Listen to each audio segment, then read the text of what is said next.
Well, this past all staff meeting, we were all gathered together and we were just started talking about the vision of the church and what God was calling us to do and who He is calling us to be. And we were hanging out together, talking about the incredible things that God's doing at High Rock.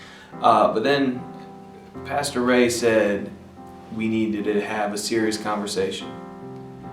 And we all knew when he said that this was something extremely important. And so Ray started talking to the staff and laying out the realities of where we are with the campus launches and all the exploits that we're doing, and particularly Myrtle Beach. And we get down and we come back and we share with the staff this big, huge need that's before us.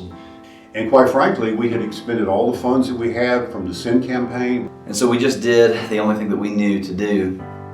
We got on our faces before God and just asked God to show up in a huge way and said, God, we don't know how to climb this mountain. We don't know how to overcome this hurdle, but you do, and you've called us to this.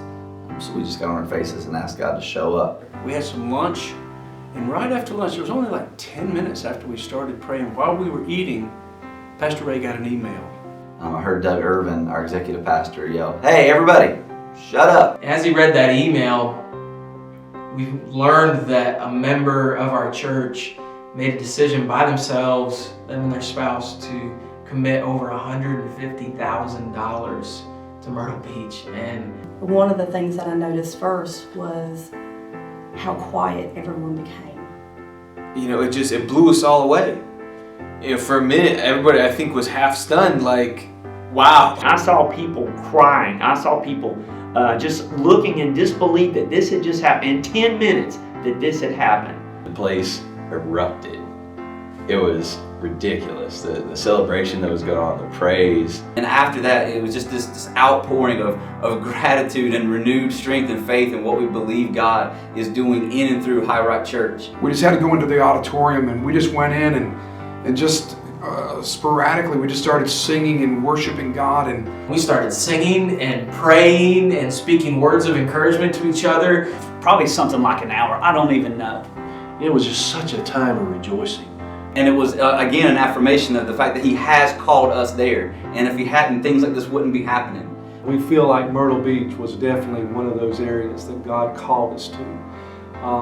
The potential there is just tremendous. And we're not there yet. God didn't answer the full weight of the prayer that we had. Because more than anything else, I told Ray, it's not about the money. To me, the money is a small part of the puzzle. What God did, He revealed Himself to us. And we learned more about God on Tuesday than we had known about Him before. And so as Ray and I talked, we said, how can we get this out to our whole congregation? Because we want everybody to learn about God. We want everybody to experience God in a powerful way.